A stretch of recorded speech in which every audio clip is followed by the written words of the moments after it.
En 7 ans, j'ai testé 5 business différents et dans cette vidéo, je vais te montrer les résultats que j'ai obtenus avec chacun, ce qui a fonctionné, ce qui n'a pas fonctionné et surtout, on va voir ensemble, est-ce que le choix du business model est si important que ça lorsque tu démarres? Est-ce que si par exemple tu choisis tel business model au lieu de celui-ci, tu as plus de chances de réussir ou alors plus de chances de gagner de l'argent rapidement? On va voir si c'est vrai ou pas. Parce qu'après 7 ans à tester différents business models, j'ai quelques trucs intéressants à te raconter. Mais avant, laisse-moi me présenter si tu es nouveau sur cette chaîne. Moi, c'est Mehdi, j'ai découvert l'entrepreneuriat en 2019. J'entreprends à temps plein depuis 2021. Je suis expatrié en Bulgarie depuis 2022 et tout va bien dans le meilleur des mondes. Moi, mon but, ça n'a jamais été d'accumuler un maximum de richesse, d'être le plus riche du cimetière ou même d'être le plus riche de la planète.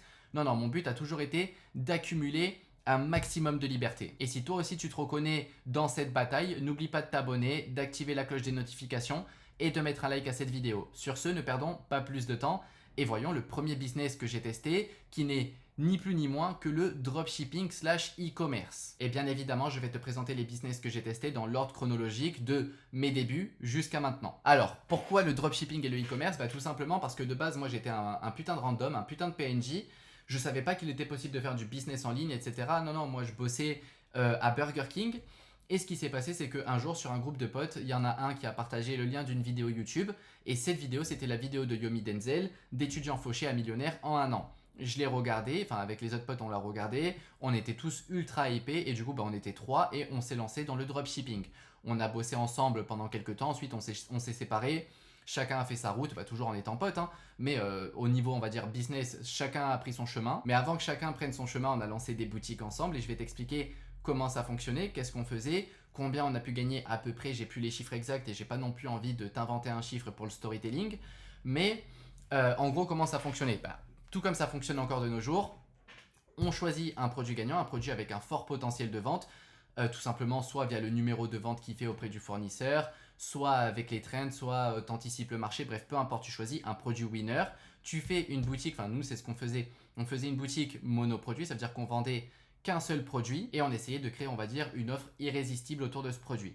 Ensuite, tu vas me dire, ok, c'est cool, on a la boutique, le produit est connecté avec le fournisseur, maintenant il faut faire des ventes et c'est souvent là que la plupart des gens bloquent. Et nous en 2019 c'était super simple, on avait juste à payer 5, 10, 15 euros de pub par jour et on arrivait au moins à faire 1 à 2 ventes. Sur un produit à 29, 39 euros, enfin franchement pour un début et pour tester un business model entre potes, franchement, c'était assez cool. Et c'est exactement comme ça qu'on a fait nos premières boutiques, puis ensuite qu'on a continué chacun de nos côtés. Moi, quand j'ai continué, après, j'ai plus été en organique pour tester, SEO, etc. Mais ça n'a pas été ultra concluant. Moi, le dropshipping e-commerce, c'est pas le business avec lequel j'ai tout cartonné. C'est pas un business même avec lequel j'ai fait beaucoup d'argent. Ça doit être des quelques milliers d'euros, mais pas grand chose. En dessous, largement en dessous de 10K. C'était mon premier business. Alors même s'il y avait largement le chemin pour faire de gros chiffres à cette époque-là, il y en a plein qui l'ont fait et GG à eux. Moi, tu vois, je venais de découvrir le business. En plus, moi, j'ai toujours été une personne qui tarde un petit peu à comprendre les choses. Faut que je me mange le mur quelques fois avant de comprendre que la porte, elle est juste à côté. Du coup, j'ai été assez lent. C'était ma première expérience entrepreneuriale. Ce que je vais retenir de celle-ci, c'est que ça m'a appris, on va dire, à comprendre comment fonctionne l'entrepreneuriat et voilà, à faire mes premiers passages à l'action, à avoir des premiers résultats, à voir que oui, c'est faisable. Alors, c'était pas suffisant pour pouvoir en vivre à temps plein et même bien en vivre. Cependant, c'était suffisant pour que je me dise, ok, sur Internet, il y a quelque chose à faire. Maintenant, tu te dis dans ma façon de parler, ok Mehdi, mais du coup, pourquoi t'as abandonné? Parce que là, t'es en train de nous en parler un petit peu comme t'as fait quelques milliers d'euros, puis t'as laissé tomber. Et c'est exactement le cas et je vais t'expliquer pourquoi. En gros, moi en 2021, je t'ai dit, c'est là que j'ai voulu me lancer à temps plein. En fait, c'est pas que j'ai voulu, c'est que je me suis lancé à temps plein. Du coup, je lance ma micro-entreprise et je me dis, ok, bon là c'est cool, on va faire une boutique, etc. Et en fait, en créant la micro-entreprise, je me suis rendu compte que dropshipping, et micro-entreprise, c'était mais absolument pas compatible. Je t'explique pourquoi rapidement. En gros, en micro-entreprise, tu vas devoir déclarer ton chiffre d'affaires et payer des cotisations, tes impôts, etc. sur ton chiffre d'affaires. Sauf que en dropshipping, ton chiffre d'affaires, c'est pas ton putain de bénéfice. Dans ton chiffre d'affaires, il y a le prix du produit que tu payes au fournisseur, il y a le prix de ta ads si tu fais de la ads, il y a le prix de Shopify, il y a le prix de tes applications, il y a plein de coûts à la con, tu vois. Sauf que toi, tu vas devoir payer des cotisations et des taxes sur cet argent que tu n'as pas touché au final. Et je trouvais ça assez relou. Et du coup, j'ai décidé tout simplement d'arrêter pour me focaliser sur un autre business model. Un business model, on va dire, qui, fiscalement parlant, était mieux pour ma situation. Et c'est là, du coup, qu'on arrive au business numéro 2, mon deuxième business, qui a été la vente de produits digitaux. Alors, qu'est-ce que je vendais? Précisément, à cette période-là, je vendais pas mal d'e-books. J'ai vendu des e-books via un groupe Facebook que j'avais. J'ai vendu des e-books via la plateforme 5euros.com. C'est ComeUp maintenant, mais c'était 5euros.com à l'ancienne. Tu pouvais vendre des petits e-books, etc. J'ai pris une formation aussi pour me former avec un espace communautaire, un forum, une formation complète. J'ai vraiment pas été déçu. Alors, elle a coûté de l'argent, mais j'ai pas été déçu. Et du coup, c'est là aussi après que je me suis mis à faire des tunnels de vente, à chercher des affiliés, à faire du trafic organique, etc. Et le but ici pour gagner de l'argent, c'était simple, c'était de créer une offre. Alors, tu prends des marchés déjà existants qui fonctionnent bien, hein. Make money, spiritualité, santé. Voilà, après, tu as on va dire, t'as des niches dans ces marchés. Et les trois, c'est des marchés. Derrière, tu as des sous-marchés et des niches. Par exemple, santé, c'est le marché. Le sous-marché, ça peut être l'alimentation.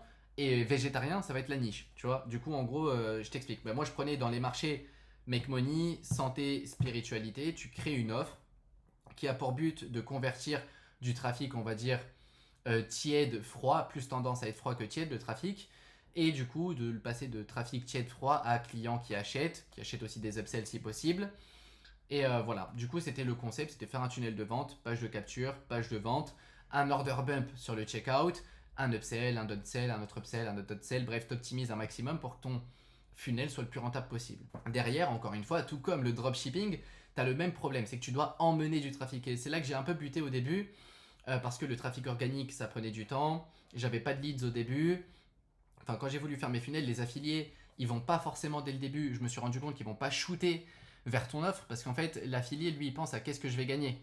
L'affilié, il a des listes de prospects qualifiés qui sont prêts à acheter. Maintenant, s'il envoie un email vers ton offre et qu'il gagne 0 à la fin de la journée, tu vas dire ouais, bon, c'est bon, t'as rien perdu, au pire des cas, t'as gagné 0. Sauf qu'en fait, s'il a perdu de l'argent, parce que s'il aurait shooté un email sur une autre offre d'affiliation qui aurait converti, en fait, cette différence entre ton 0 et ce qu'il aurait pu gagner ailleurs, c'est un manque à gagner. Et un manque à gagner, ça s'appelle une perte. Du coup, là, je me suis rendu compte qu'en termes de trafic, c'était un peu compliqué, mais j'ai pas arrêté, j'ai fait des funnels, j'ai testé. Et un jour, j'avais un bon funnel qui était quand même assez cool. Et j'ai réussi à choper du coup mes premières ventes avec le peu de leads que j'avais réussi à choper au début dans mon coin. J'avais pu avoir quelques petites datas, on va dire, sur mon funnel. J'ai eu des affiliés qui ont été très gentils, qui ont voulu shooter, même s'il n'y avait pas assez de data sur le funnel. Et c'est à ce moment-là que j'ai fait mes premiers 700 euros par jour. C'est vraiment cette journée-là, c'était insane. J'étais super content, je vais dormir super content. Et le lendemain, je me lève et je vais sur Stripe en mode putain, c'est bon, 700 balles, aujourd'hui je vais faire combien? C'est le début, là je vais pouvoir choper plus d'affiliés. Et je me rends compte que il y a 0. Je me dis attends, mais comment c'est possible? Et je me rends compte que Stripe, ils ont refund tout le monde, que j'ai reçu un email, que je peux plus utiliser mon compte Stripe, que je suis bloqué. Et en fait, ça c'est parce que j'avais une politique de confidentialité de merde, des conditions générales de merde, parce que j'étais un putain de débutant de merde et que j'avais pas fait attention à ça.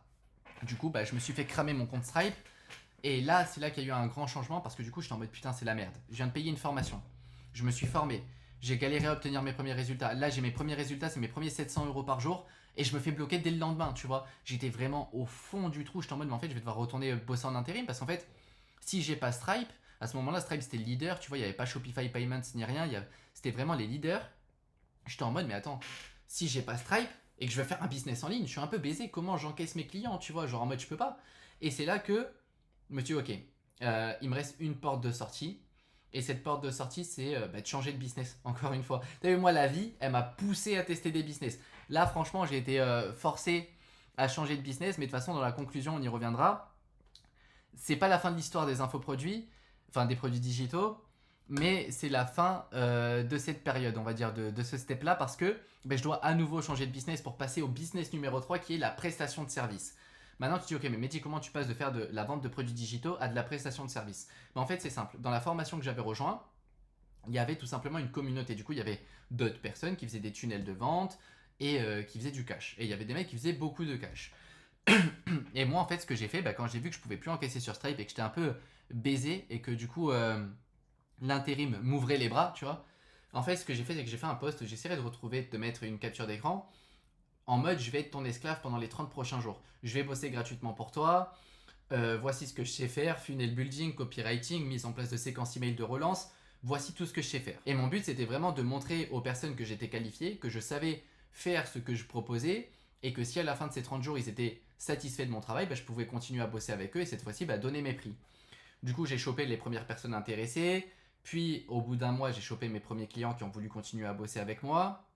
Tout s'est bien passé. C'est là que j'ai eu mon premier business en ligne, on va dire, qui a été stable et qui a évolué petit à petit.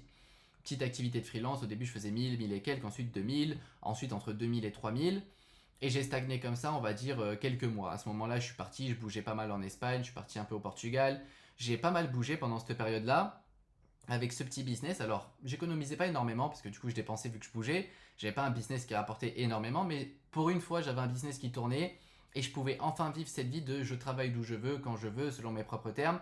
Et ça se passait super bien. Par la suite, ce business de service, je l'ai scale, mais avant de le scale, j'ai lancé encore un autre business qui est le business numéro 4. Le business numéro 4, c'était tout simplement de l'affiliation. Et je me rappelle, j'étais en Espagne, à Madrid, et c'était le 1er décembre 2021 que j'ai posté ma première vidéo, on va dire, pour faire de l'affiliation. Et en fait, j'étais en mode, ok, j'avais une période un peu creuse en termes de prestation de service. C'était comme ça arrivait, mais sauf que moi, c'était la première fois que ça m'arrivait. Et j'étais en mode, ok, il faut que je prépare le terrain pour que quand il y a des périodes creuses, j'ai quand même une autre rentrée d'argent, tu vois, parce que si je bouge, il y a l'hôtel, il y a tous les trucs à payer. Et en gros, ce que j'ai fait, c'est que je me suis dit, ok, je connais pas mal d'infopreneurs, je suis quand même, on va dire, entre guillemets, un insider, j'ai accès à des offres qui sont pas encore sur les marketplaces d'affiliation, j'ai accès à des bons infopreneurs qui font des gros chiffres. Est-ce qu'il n'y a pas moyen que je me cale une activité genre simple qui me demande peu de temps d'affiliation ou tout simplement moi je récupère du leads et ensuite je shoot en affiliation vers des offres, que ce soit Make Money, spiritualité, tout ça, et ça me fait un business en plus. C'est ce que j'ai commencé à faire. J'ai eu ma première commission, alors elle n'était pas énorme, c'était 4 euros et quelques, un truc comme ça, quelques jours plus tard, puis ça a grossi progressivement. Mais ce qui grossissait surtout, c'était les leads. Et du coup, bah, là, c'était mon quatrième business que j'ai scale aussi par la suite. Mais avant d'arriver au business numéro 5, on va voir comment j'ai scale le business numéro 3 et le business numéro 4. Parce que ça, c'était en décembre 2021 que j'ai commencé l'affiliation. J'avais déjà mon activité de prestataire, comme on l'a vu. J'ai lancé l'affiliation parce que j'avais un creux. Et en fait, ce qui s'est passé, c'est que moi, en octobre 2022, je me suis expatrié en Bulgarie, comme je te le disais dans l'introduction de cette vidéo. En octobre 2022, je me suis expatrié. Et en m'expatriant, j'ai pu scale ces deux business en même temps. Premièrement, on va revenir sur le business numéro 3 qui était la prestation de service. J'ai rencontré d'autres entrepreneurs, infopreneurs, etc. en Bulgarie, ce qui m'a permis de nouer de nouvelles relations, de trouver de nouveaux clients, de générer plus d'argent. J'ai aussi eu des conseils de la part d'entrepreneurs bien plus développés que moi, que j'ai rencontrés, etc. Tu es aussi dans un environnement où tu as envie de faire plus, tu as envie de trouver des nouveaux axes pour développer tes business, etc. Et moi, ce que j'ai fait, c'est que je suis passé de prestataire de service, de freelance, à agence marketing. J'ai recruté des funnel builders, j'ai recruté des copywriters, j'ai même recruté des monteurs vidéo parce que on avait des clients qui faisaient des VSL, du coup on leur faisait le montage de leur VSL. Moi je suis pas monteur vidéo, mais j'ai trouvé un monteur vidéo, moi j'avais mes prix et j'avais ma marge au milieu. Et en fait j'ai commencé à penser différemment et c'est là que j'ai scale mon agence, enfin mon activité de prestation de service. Moi je suis arrivé, j'avais un business entre 2 et 3 cas par mois on va dire en tant que freelance quand je suis arrivé en octobre 2022 et en janvier 2023, fin janvier, je clôturais le mois de janvier avec plus de 10 000 euros par mois. C'est un step que j'avais jamais atteint auparavant, principalement de la prestation de service, mais j'ai aussi fait pas mal d'argent avec l'affiliation. Je mettrai des captures à l'écran de mes dashboards que j'avais, etc. J'ai aussi pas mal scale en affiliation parce que j'avais pas mal de leads que j'avais récoltés. J'ai aussi mis en place des systèmes pour avoir plus de chaînes YouTube qui me récupéraient plus de leads en payant des personnes pour faire les vidéos pour moi. C'était pas forcément des vidéos facecam, mais il y avait besoin de la voix d'une personne. À cette époque-là, il n'y avait pas encore l'IA.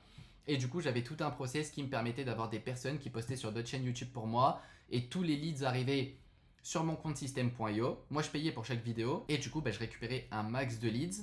Je faisais surtout ça avec des potes, etc. C'était des potes qui le faisaient pour moi et moi, je les payais un peu. Et je faisais ça pour choper un max de leads. Du coup, j'ai aussi appris à rentabiliser davantage ces leads.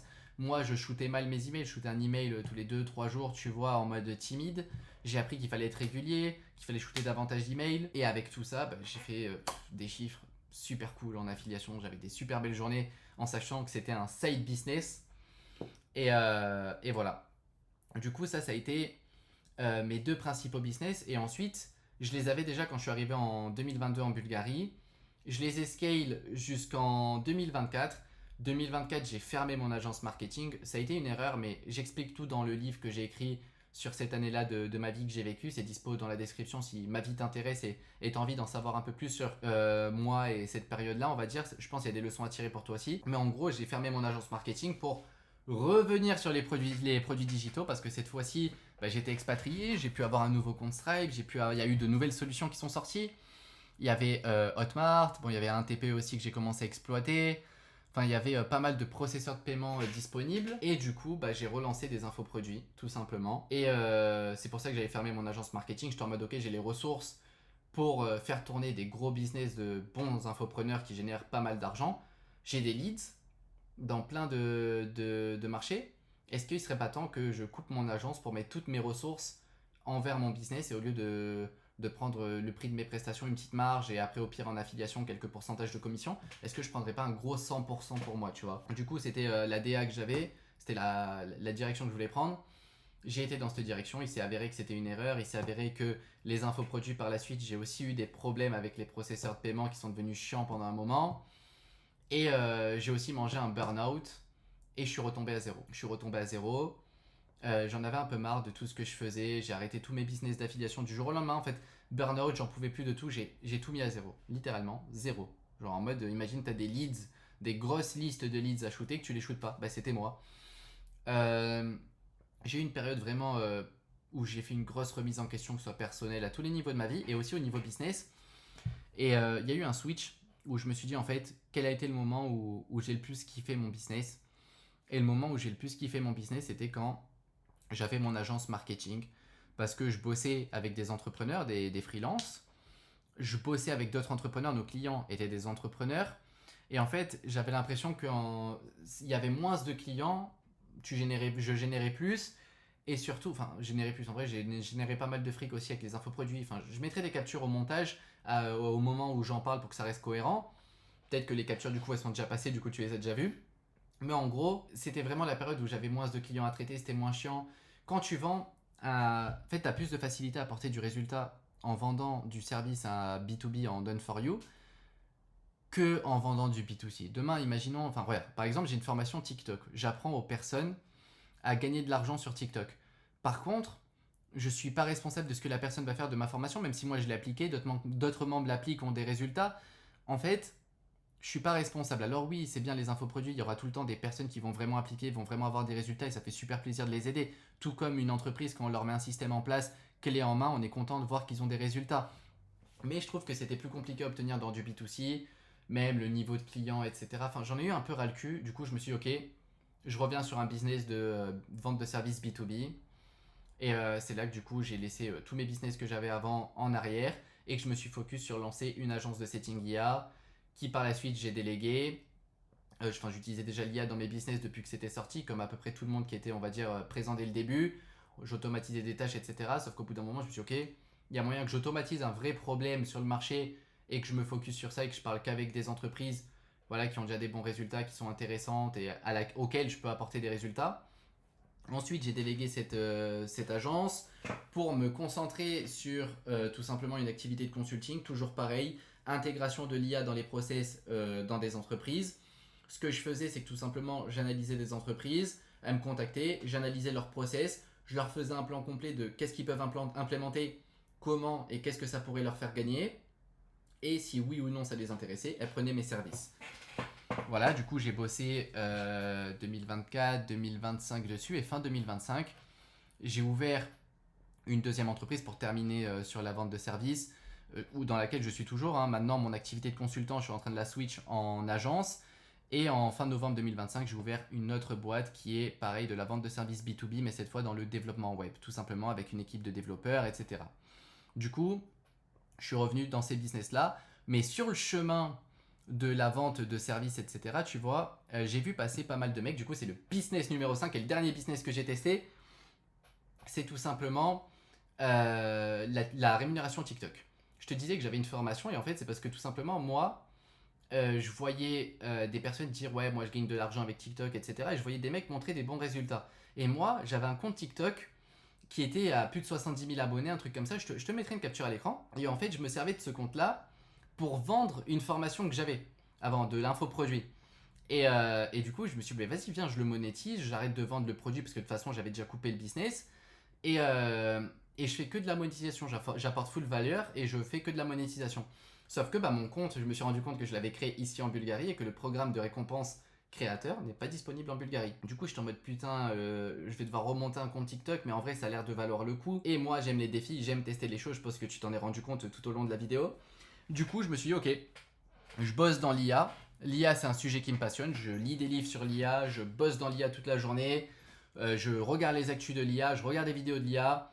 Bah viens, je fais un TikTok où je vais parler d'IA. Mais genre en mode mainstream, tu vois, pour parler à tout le monde. C'est pas en mode technique. Pour le technique, j'avais une chaîne YouTube.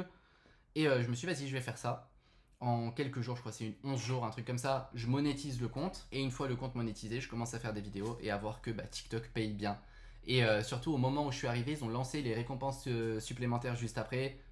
Et là, ces derniers temps, même maintenant, je te parle de maintenant, t'as encore plus de. Enfin, t'as des nouvelles récompenses qui sont bientôt disponibles, enfin, que certains comptes ont, mais pas tous encore, mais qui vont bientôt être disponibles pour tous les comptes. Tu peux avoir des RPM à bien plus de 1 euro, même certains, enfin 1 dollar que ce qu'il y avait avant. Certains disent, ouais, 1 dollar les 1000 vues, 1 euro les 1000 vues, ça a changé. Ouais, bah non, ça a changé. Tu peux avoir moins maintenant, effectivement, mais tu peux aussi avoir bien plus. J'ai vu des mecs à 2 euros. Du coup, je me suis lancé dans TikTok. J'ai monétisé mon premier compte en parlant d'intelligence artificielle. J'ai gagné de l'argent avec. Ensuite, je me suis dit, tu sais quoi, j'ai envie de parler d'entrepreneuriat aussi. C'est un sujet que je maîtrise depuis que je me suis lancé. J'ai appris pas mal de choses. Je sais pas mal de choses. J'ai testé pas mal de choses et je pense que je peux apporter un point de vue unique, mon expérience, mon parcours sur TikTok, apporter de la valeur gratuitement aux gens et que TikTok me paye pour ça. Du coup, j'ai lancé un deuxième compte et j'ai accumulé aussi encore plus de TikTok money. Et voilà. Du coup, ça, c'est les 5 business que j'ai lancés. Maintenant, j'ai relancé des business d'affiliation. J'ai de l'affiliation sur des outils. J'ai un peu d'affiliation sur des infoproduits qui est reparti aussi. J'ai un peu d'infoproduits qui est revenu aussi avec ma formation TikTok que tu pourras retrouver si ça t'intéresse de générer de l'argent avec TikTok dans la description de cette vidéo. Enfin bref, j'ai à peu près tous les business sauf le e-commerce que j'ai fait.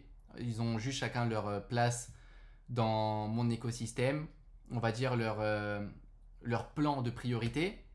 Certains sont plus importants que d'autres, certains j'y mets plus de focus, certains sont délégués. Bref, d'autres, il y a des équipes qui bossent pour livrer les clients. Enfin voilà, il y a de l'organisation. J'ai pas tout mis en place du jour au lendemain, mais c'est des business dans lesquels j'avais de l'expérience. J'ai développé de l'expérience et des skills, des connaissances, enfin des ressources tout au long de mon parcours. Et du coup, j'utilise à l'heure actuelle tout ça pour développer mes business et gérer mes 2 entreprises du coup. Donc maintenant que tu as vu les 5 business que j'ai lancés, à peu près les résultats que j'ai pu avoir, hein, grosso modo, même si sur l'affiliation, l'infoproduit et la vente de services, j'ai fait pas mal d'argent et je pourrais quand même pas te mettre tous les chiffres de tête. Franchement, si c'est un sujet qui intéresse, je suis preneur, mais dites-me-le dans les commentaires. Faites péter les likes de cette vidéo. Et à tout moment, là, on prend les vrais chiffres, on va télécharger les rapports et on analyse ça sur la chaîne YouTube. Moi, c'est vraiment pas un souci, mais juste, j'ai pas envie de t'inventer un chiffre pour le storytelling et de te mytho et de te prendre pour un con. C'est pas le but. Alors, combien j'ai généré avec exactement, je pourrais pas te le dire, mais tu as vu que j'ai généré de l'argent avec. Tu as vu que tous les business models fonctionnent. Maintenant, moi, la conclusion que je tire d'avoir lancé ces 5 business en 7 ans, c'est que il y a une chose qui est importante. Il n'y a pas un business mieux que les autres. Tu peux lancer une boutique aujourd'hui et faire tes premières ventes en e-commerce aujourd'hui. Tu peux payer de la ads si tu as des bonnes créations. Tu peux faire ta première vente aujourd'hui. Tu peux créer un compte TikTok pour le monétiser, poster ta première vidéo aujourd'hui et que bizarre, non, ça arrive à plein de personnes. Moi, ça m'est jamais arrivé, mais ça arrive à plein de personnes. Ta première vidéo est pète, tu arrives à faire les 100 000 vues au cours des 30 derniers jours, du coup, en une vidéo pour monétiser le compte TikTok, à avoir tes 10 000 abonnés en une vidéo. Et du coup, demain, tu peux activer le programme de monétisation sur TikTok et toutes les prochaines vidéos que tu vas faire, tu vas commencer à gagner de l'argent dès le jour d'après. Avec les infoproduits, c'est pareil. Tu peux créer une offre. Alors, créer une offre en un jour, là, ça peut prendre un peu plus de temps, mais tu peux plus ou moins rapidement créer une offre, lancer via des affiliés si tu as des contacts ou que tu prospectes des affiliés, ou alors via de la publicité ou du trafic organique, une offre, et générer de l'argent super rapidement. En fait, avec tous, tu peux générer de l'argent rapidement. Le problème, c'est que souvent, on arrête au premier problème qu'on rencontre. Alors moi, dropshipping, t'as vu, j'ai vu que ça collait pas, etc. J'ai arrêté. Bon, les produits digitaux, je t'avoue que là, j'ai été forcé d'arrêter. Stripe, il m'a mis la barrière. Ensuite, du coup, ça m'a forcé à trouver une solution de secours qui a été de me lancer dans la vente de prestations de services et de vendre mes compétences en tant que freelance, que j'ai par la suite développé en agence. Et quelques temps plus tard, je lance un compte TikTok. Bref, en fait, tout fonctionne. Et en 11 jours, je t'ai dit, je l'avais monétisé, le premier. Tout peut fonctionner assez rapidement. Faut juste que tu aies une bonne stratégie, une stratégie qui a déjà fait ses preuves, et que tu t'y tiennes. C'est pas parce qu'il y en a un, il va avoir ses résultats en 2 jours, que toi, si tu les as en 2 mois, c'est grave. Chacun son parcours. chacun ses ressources, chacun sa ligne d'arrivée, chacun sa ligne de départ. Et franchement, ne te compare pas. Choisis un business model et ponce-le tous les jours avec régularité. Et il n'y a que ça qui rapporte des résultats. Ça et se former. Une fois que tu te formes, du coup, tu sais comment fonctionne le marché, quelles sont on va dire, les bonnes pratiques actuelles dans le marché dans lequel tu veux te positionner. Et tu as juste à passer à l'action ensuite, c'est tout. De manière régulière, constante. C'est les seules choses qu'il te faut. En fait, ma conclusion, c'est qu'il n'y a pas un business model qui est mieux que les autres. Souvent sur TikTok ou en message privé, on m'envoie des messages en mode ouais, Mehdi, je veux me lancer, quel business model choisir? Moi, je te dirais de choisir ton business model en fonction de ton capital. C'est simple. Si tu as de l'argent à mettre, tu peux partir sur du e-commerce. Le e-commerce demande un peu de capital, si tu as envie d'aller rapidement. Tu fais ta boutique, de toute façon, il va falloir payer le prix du produit avec les. Alors, j'ai pas les délais de Shopify Payments, etc. Je fais plus de e-commerce comme je te l'ai dit. Cependant, tout comme dans de l'infoproduit, tu as sûrement un délai entre le moment où tu encaisses l'argent et le moment où tu le reçois sur ton compte. Et pendant ce moment-là, toi, tu dois quand même payer le fournisseur pour qu'il envoie le produit. Et tu as probablement peut-être des prestataires à payer, des trucs. Bon, au début, tu n'auras pas de prestataire, mais au moins le produit. Du coup, tu vas avoir besoin d'un minimum on va dire, un fonds de roulement, un minimum, tu vois. Si tu n'as pas ça, je sais pas, prendre l'affiliation, prendre la vente de produits digitaux que tu peux faire en partant de zéro, avec 0 €. Prends un compte TikTok que tu peux monétiser avec 0 €. Si tu as des compétences, prends tes compétences que tu peux monétiser avec 0 €. En fait, le business model, tu vas le choisir avec ton capital en fonction des ressources que tu as. Mais il y a des mecs qui vont faire de l'argent plus rapidement avec du e-commerce que d'autres qui sont dans de l'affiliation. Et il y en a, ils vont faire de l'argent plus rapidement avec de l'affiliation que certains qui se lancent dans le e-commerce. Pourquoi? Parce qu'il y en a qui ont les bonnes pratiques et d'autres qui ne les ont pas. Il y en a qui gagnent du temps et d'autres qui en perdent. C'est la seule chose. Franchement, après 7 ans d'entrepreneuriat et après avoir testé 5 business comme on les a vus, et c'est pas faute de t'avoir partagé des preuves, je suis même pas en train de te vendre du rêve. Je suis pas en train de te dire je suis milliardaire, je suis truc. Non, non, je suis juste en train de te dire choisis un business et ponce-le. Moi, t'as vu, c'est ce que j'ai voulu faire. Moi, t'as vu, j'ai voulu me mettre dans le dropshipping propre et de poncer le dropshipping, sauf que, bah, voilà, fiscalité, tout ça, j'ai écarté. J'ai voulu me mettre dans les infoproduits et poncer propre. C'est ce que j'ai fait, même quand mes funnels ne marchaient pas au début, que je galérais à trouver des affiliés, etc. J'ai persévéré. Qu'est-ce qui m'a forcé à changer? Ça a été que j'étais bloqué de Stripe. Par contre, quand j'ai pu encaisser par virement bancaire, faire mes factures et que là, j'ai eu aucun souci, comme tu peux le voir, c'est dans ça que j'ai persévéré. Le seul moment où on va dire je me suis un peu écarté pour développer quelque chose de plus, c'était l'affiliation. Et j'ai développé de l'affiliation avec un système, on va dire, assez simple qui me demandait grand max 2 heures par semaine parce que j'avais des trous dans mon business de freelance. J'avais pas de clients, du coup, au lieu de me toucher le zboob, j'étais en train de lancer un petit side business à côté.